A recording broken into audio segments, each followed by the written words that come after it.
Hi friends, happy morning. ரொம்ப நாள் கழித்து நானே சன்ரைஸ் பார்க்குறேன். ஏன்னா நான் அங்கே சென்னையில் இருக்க வரலையும் 8 மணி வரலையும் தூங்கியிருக்கேன். இருந்துச்சு அப்படியே இருந்துச்சாலும் வீட்டை விட்டு வெளில வரதில்லை, சன்ரைஸ் பார்க்குறதே இல்லை. நான் எலெக்ஷனுக்கு ஓட்டு போடுறதுக்காக நேட்டிவ் வந்திருக்கேன். காலையில் 5:45க்கு ரீச் ஆனோடனே பார்த்தா எங்கள் அம்மா சாணம் தெளிச்சிட்டு இருந்தாங்க வாசலுக்கு.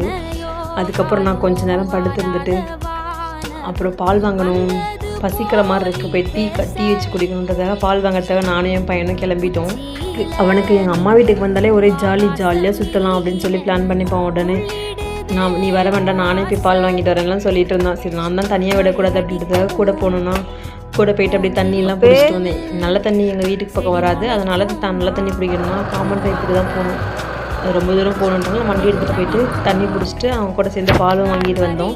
வந்து கொஞ்ச நாள் ஆச்சுன்றதுனால வர வழியில் எல்லோரும் பார்த்து பேசிட்டு தெரிஞ்சவங்க எல்லோரும் பார்த்து எப்பமா வந்தேன்னு கேட்பாங்களா, அதெல்லாம் பார்த்து ரிப்ளை பண்ணிவிட்டு அவங்ககிட்டயே ஒரு 10 மினிட்ஸ் பேசிவிட்டு வீட்டுக்கு வந்தோம். மணி 6:20 ஆகிடுச்சு. வந்தோடனே தண்ணி கூட தூக்கி உள்ளே வச்சு தண்ணி கூடலாம் தூக்கி எவ்வளவோ நாளாச்சு.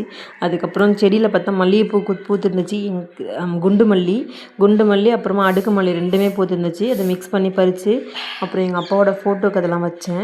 எங்கள் அப்பாவோட ஃபோட்டோக்கு வச்சுட்டு எங்கள் பாட்டியோட ஃபோட்டோக்கும் வச்சுட்டு, எங்கள் அப்பா இப்போ தான் ரீசெண்டாக இறந்து போயிட்டார், அவரோட ஃபோட்டோக்கும் வச்சுட்டு அதுக்கப்புறம் மொட்டை மாடிக்கு போயிட்டு அந்த இயற்கையெல்லாம் ரசிக்கிறதுக்காக போயிருந்தேன். எங்கள் வீடை சுற்றிலும் ஃபுல்லாக க்ரீனாக இருக்கும்.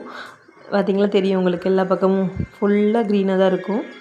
வீட்டுக்கு வெளியிலையும் ஒரு நெல்லிக்காய் மரம் இருக்குது, அது நல்லாயிருக்கும். அப்புறம் நான் வந்தோடனே எங்கள் அம்மா டீயை வாங்கி குடிச்சிட்டு மார்னிங் பிரேக்ஃபாஸ்ட்டுக்கு வந்து வெஜிடபிள்ஸ்லாம் கட் பண்ணி கொடுத்தேன்.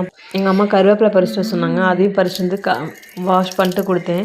அப்போ தான் நான் ஃபீல் பண்ணேன், அங்கே ஃப்ரெஷ்ஷாக கருவேப்பிலை போடுறோம்ல, அதனால் சாம்பார் அதெல்லாம் டேஸ்ட்டாக இருக்குது போல் அப்படிலாம் யோசிச்சுட்டு, சரி ஓகே நம்ம போகும்போது நிறையா பறிச்சுட்டு போகணும் அப்படின்னு சொல்லி மைண்டுக்குள்ளே ஓடிட்டு இருந்துச்சு. அதுக்கப்புறம் செடியில் பறித்த பூவை தலையில் கட்டி தலையில் வச்சுட்டு, நான் ஊரில் தலை சீவுறதே இல்லை, ஒரு டைம் தான் சீவோம் ஒரு நாளைக்கு. இங்கே வந்ததுக்கப்புறம் அந்த பூவை பார்த்தோன்னே காலையிலேயே தலை சீவி பூ வச்சுட்டு அப்புறம் அம்மா இட்லிலாம் சமைச்சு முடிச்சிட்டாங்களா, சரி போட்டு சாப்பிட்டோன்னு சொல்லி 8 மணிக்கு எந்திரிக்கிறதுனா இன்றைக்கி 8 மணிக்கெல்லாம் சாப்பிட்டு முடிச்சிட்டேன் எல்லா வேலையும். 1 வீக் அம்மா வீட்டில் இருந்தால் வீடியோ போட போகிறேன். மறக்காமல் என்னோட சேனலை சப்ஸ்கிரைப் பண்ணிக்கோங்க. தேங்க்யூ ஃபார் வாட்சிங்.